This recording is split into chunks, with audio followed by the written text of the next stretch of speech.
그냥 갖다가 얹어 놓는다.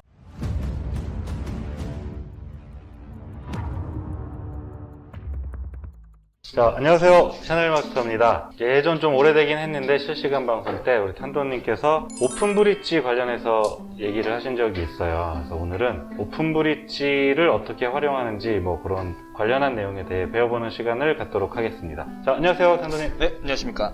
예. 오늘은 오픈 브릿지에 관한 내용을 좀 설명을 드릴 거고요. 오픈 브릿지를 어떨 때 사용하는지, 그리고 네. 오픈 브릿지를 사용했을 때 나오는 현상들에 대해서 한번 좀 설명을 드릴게요. 네. 설명을 하기 전에 샤넬님이 한번 쳐보셔야 할 공이 있어요. 네. 자, 이 뒤돌려치기를 강하게 칠 건데 오픈 브릿지를 주고 한번 강하게 쳐보실게요. 뒤돌리기. 네. 안 맞아도 되니까 강하게 한번 쳐보세요. 오픈 브릿지로. 네. 네. 네. 진짜 안 맞았네요. 좀 이상하죠? 네.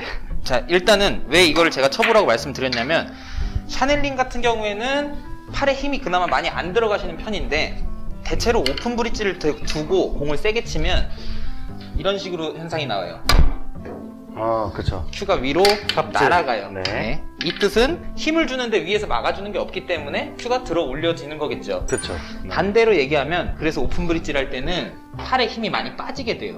팔에 힘이 들어가면 큐가 올라가니까. 그래서 오른팔 말씀하시는 그렇죠. 거죠? 네. 그래서 오픈 브릿지의 가장 큰 역할은 공을 가볍게 만들어주는 현상을 만들어줄 수가 있어요.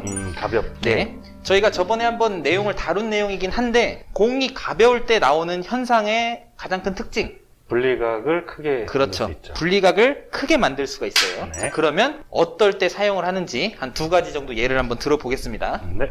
제가 일단 지금 세팅을 해놨는데 저희가 배운 마이너스 15 시스템을 네. 이용해서 그렇죠. 치는 거예요. 도착 지점 40이라는 40. 라인 잡고요. 마이너스 15에서 25를 네. 만들어주면 그렇죠. 되겠죠. 그래서 15에 10이라는 라인을 제가 설정을 해놨는데 네. 자, 이렇게 있어요. 그럼 10까지 들어가는 거 어떤 거 같으세요? 별 무리 없이 예, 편하게 들어갈 편하죠. 수 있어요. 네. 뭐 이렇게 있다 그러면 얇게 쳐야겠죠? 그렇죠. 네. 근데 이렇게 있어요. 그러면 분리각이 좀 많이 필요한. 필요하죠. 네. 그래서 두께를 써야 돼요. 네네. 그러면 제일 많이 나오는 실수가 여기까지만 보내야겠네라고 생각을 하시고 회전 주고 치게 되면 일적구가 이렇게 올라와서 여기서 키스가. 키스의 확률을 많이 만들어줄 수 있는 그렇죠. 배치라는 거죠. 네네. 자, 그러면 적구는 오지 않아야 되고 내공은 분리각을 많이 만들어줘야 되는데 그럴 때 이제 내공을 가벼운 현상을 만들어줘서 컨트롤을 한다고 저희가 배웠는데 그 가벼운 현상을 만들어서 분리각을 만들 때 유용하게 사용할 수 있는 게 오픈 브릿지의 형태라는 거죠. 오픈 브릿지를 하게 되면 힘이 많이 들어갈 수가 없기 때문에 내공의 전진력을 굉장히 떨어뜨려요. 그렇기 때문에 공이 가벼운 현상이 일어나서 분리각이라는 게 더 많이 생긴다는 거예요. 네. 그러면 오픈 브릿지를 하고서 한번 쳐보겠습니다. 네.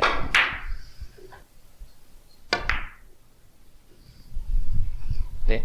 적구가 먼저 오기 전에 내공을 득점시킬 수 있는 분리각을 키울 수 있는 유용한 방법이 하나가 될 거예요. 일적구가 확실히 가볍게 치니까 내려오질 않네요. 그렇죠. 가볍게 치는 현상은 저번에 영상을 통해서 설명을 드렸지만 적구의 움직임이 작아져요, 일단. 네네. 그런 또 특징이 있고요. 네. 그렇기 때문에 이런 배치에서 유용하게 또 사용을 하실 수가 있을 거예요. 자, 샤넬님도 한번 쳐보실까요? 네.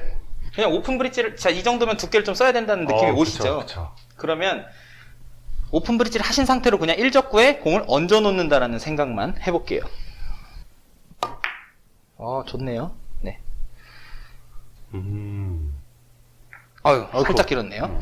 샤넬님은 힘이 잘 빠지는, 일단 기본적으로 힘이 잘 빠지는 스트로크 갖고 계시기 때문에 컨트롤 자체가 굉장히 부드러워요. 네. 근데 대체로 힘을 주고 치시는 분들이 많기 때문에 그렇죠, 지금처럼 일적구를 타격했을 때 일적구가 내려오는 경우가 굉장히 많이 일어나요. 그렇기 때문에 이럴 때 또 사용을 해주시는 거고요. 네.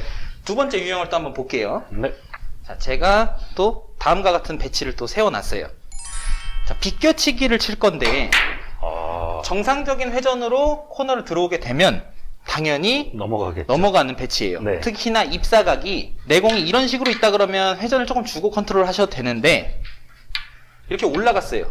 그러면 밑으로 내려가기 굉장히 쉬운 입사각이라고 생각이 됩니다. 네. 자, 이럴 때도 마찬가지로 분리각을 많이 만들어줘야 돼요. 그리고 내공에 힘이 없어야 회전이라는 게 빨리 죽어버리기 때문에 내공을 가벼운 현상으로 컨트롤해 시켜주시는 게 좋다는 거죠. 그러면 이 공도 마찬가지로 오픈 브릿지를 사용해서 치시면 힘을 많이 줄래야 주기가 힘들기 때문에 어쩔 수 없이 가볍게 공이 바뀌는 거예요. 그러면 또 이것도 마찬가지로 똑같이 한번 쳐보겠습니다. 굉장히 어려워 보여요. 뭐 그냥 갖다가 얹어 놓는다, 굴려 놓는다라고만 생각을 하시면 지금과 같은 현상을 만들어 줄 수가 있다는 거죠. 보기에 굉장히 어려워 보였는데 굉장히 쉽게 치시네요. 샤넬링 각은 저보다 좀 더 어렵게 놨어요. 실패하는 모습도 보여주셔야 되니까. 네. 거의 뭐 성공하는 적이 별로 없죠. 그냥 뭐 부드럽게 각도만 형성시켜 주시면 될 것 같아요. 좋네요. 네. 자, 지금 좀 훨씬 편하게 득점이 되는 느낌이 들어오시죠? 네. 일단은 제일 중요한 거는 가볍게 만들고 무겁게 만들고에 대한 그런 엄청 깊은 생각보단 공을 힘을 줄래야 줄 수 없는 상황을 만들어 주는 게 오픈 브릿지라는 거죠. 그렇죠. 그래서 이런 두 번째 현상, 혹은 다른 공들을 치실 때도 마찬가지예요. 힘이 많이 필요 없는데 내 공의 분리각을 키우고 싶다. 그럴 때는 오픈 브릿지를 사용해서 치신다면 훨씬 더 도움이 많이 되실 거고요. 가장 또 유명하게 이제 일반 분들도 다 알고 계시는 오픈 브릿지의 장점, 두께죠, 두께. 두께요. 네, 두께를 얇은 두께를 칠 때 오픈 브릿지를 사용하시면 또 유리해져요. 그 이유는 총이라고 생각하시면 조금 편할 것 같아요. 웬만한 남성분들은 총을 다 쏴봤을 거라고 제가 생각을 합니다. 근데 총을 쏠 때 가늠자라는 게 있죠. 그렇죠. 눈에서 뭔가에 이렇게 기준이 되는 가늠자라는 게 생기는데 그게 바로 이 큐가 하는 역할이에요. 큐선이 가늠자라는 역할을 만들어 주기 때문에 두께를 보기가 쉽고요. 실제로 시선이라는 것도 이렇게 잡아놓으면 브릿지라는 게 위에 있기 때문에 시선의 분산이 조금 더 되는 효과가 있어요. 근데 브릿지 위에 부분이 없다면 이 큐 전체적인 게 내 눈을 일자로 만들어주기 때문에 조금 더 두께를 치기 수월해지는 거죠. 뭐 두께를 뭐 많이 요하는 배치에서 또 네네. 사용을 해볼게요. 보통 이제 앞돌리기나 뭐 이런 것이 멀리 있는 것을 그렇죠. 많이 쓰죠. 저 같은 경우에는 멀리 있는 거는 사실 브릿지를 길게 잡아도 되는데 가까이 있는 근거리에 있는 공에서 더 유독 많이 사용을 합니다. 뭐 지금과 같은 제가 배치를 세워놨어요. 자, 흰 공으로 옆 돌리기를 치고 싶어요. 네. 뭐 혹은 대회전을 치시는 분들도 있지만 이적과 이렇게 올라와 버리면 조금 어려워지죠. 그쵸. 그래서 옆 돌리기를 치고 싶은데 자칫 두껍게 맞으면 많이 길게 나올 수 있는 그렇죠. 배치예요. 네. 이랬을 때도 오픈 브릿지를 사용해 주는데 가벼우면 분리각이 커진다고 했는데 그러면 이것도 당연히 가볍게 치면 안 되는 거 아니냐라고 또 생각을 하실 수가 있죠. 그렇죠. 맞는 말씀인데 중요한 거는 많은 두께를 맞지 않는 공. 지금 이 공은 8분의 1 정도 두께밖에 맞지 않겠죠. 그렇죠. 굉장히 얇게 맞아요. 그런 경우에서는 크게 현상이라는 게 많이 바뀌진 않아요. 그 대신 아무렴 현상이라는 걸 맞춰주시면 좋겠죠. 예를 들면 당점을 좀 안쪽으로 넣어줘서 내 공의 무게를 좀 더 실어준다든지 네네네. 그립의 악력부를 좀 악력을 주면서 공의 무게를 실어주신다면 오픈 브릿지를 해서 가벼워지는 현상을 또 상쇄시킬 바꿔줄 수 수가 있는, 있죠. 네, 그렇죠. 그렇죠. 그렇기 때문에 이런 근거리에 있는 공에서는 오픈 브릿지를 통해서 두께를 봐주시는 것도 유용하다고 생각합니다. 네. 그러면 또 한번 볼게요. 어휴. 이게 뭐야? 야, 뭐야? 공이 안 움직이네?